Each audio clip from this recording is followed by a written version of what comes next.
Nagkakaroon na po sila. Yun yung ano sa inyo. Kasi medyo makalala yung Hinihilik na sana ako. pero sino ang bet? Sa gawin yung dilay. Example yun. Sino Metro 13 Gs? Sa dulo. Saka... Ano yun?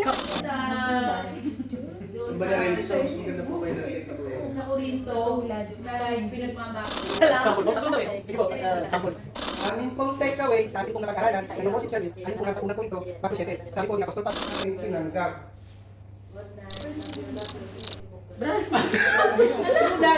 Paano? Kaya naman po, Brad Tony, ano po ang inyong natutunan? Oh, ganyan talaga rin. Yung parang natural lang. Ang na-take ko po sa worship service ay yung nakasulit sa Ecclesiastes. Masasabi natin na hindi tayo nagmamahuli kung ginagamit natin ang binigay sa atin doon sa intensyon na gusto paggamitan na nagbigay sa atin ng ating tinanggap. Ikaw naman po. Isa pa. Pagsalita. Ikaw po. Ipapis niyo po pagsasalita. Sige. Sige po. Yung convincing po. Naunawaan mo din. Okay. Okay. Salamat po, Brad Jericho. Ang natanggap ko po, Natatense sila sa inyo eh.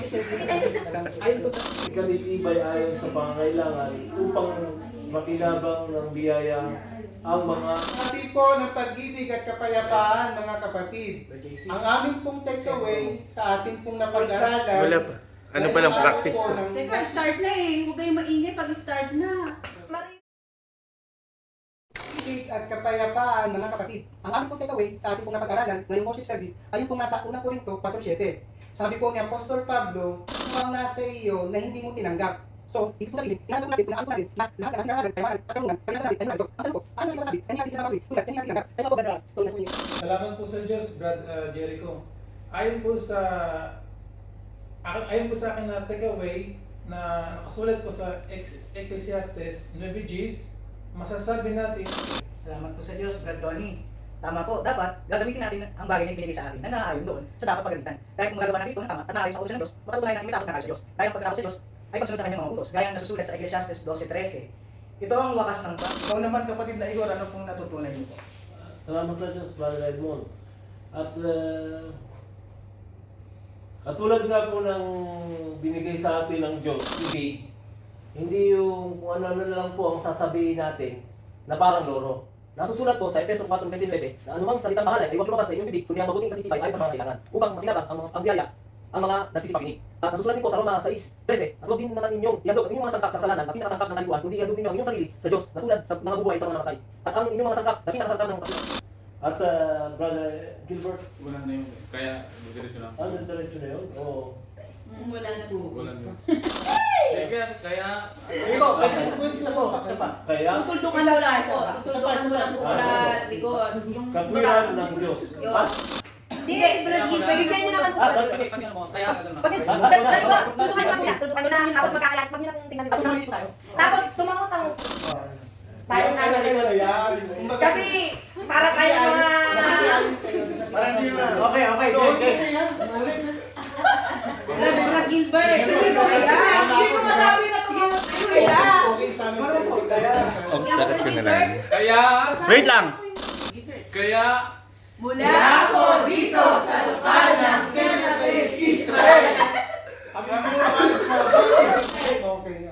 kaya, Wala pa. oh, Okay na ba? Okay. Opo, straight po. Po. Wait! Tulad po sa Sorry. Ecclesiastes. Exit. Ecclesiastes. Brad, wag ka na kayo. Ano na po eh?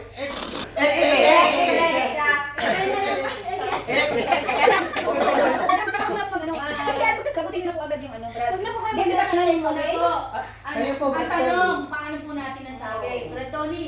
Wala ako sa Diyos, Brad Jericho. Kasi sagutin mo na eh. Una kaya, huwag mo sabihin mo na. Ay, Ecclesiastes. Okay, ito may ito nga, Ecclesiastes.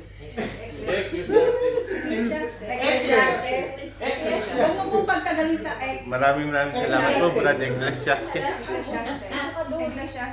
Alas 3. Okay na po. Game na, game na. Bilang ako. Game na. Bilang ako. sa nangabubuhay sa mga patay at ang inyong mga sangkap na pinakasangkap ng katwiran ng Diyos. At Brother Gilbert. Wala na nga. Wala pala. Kaya, Mula po dito sa lokal ng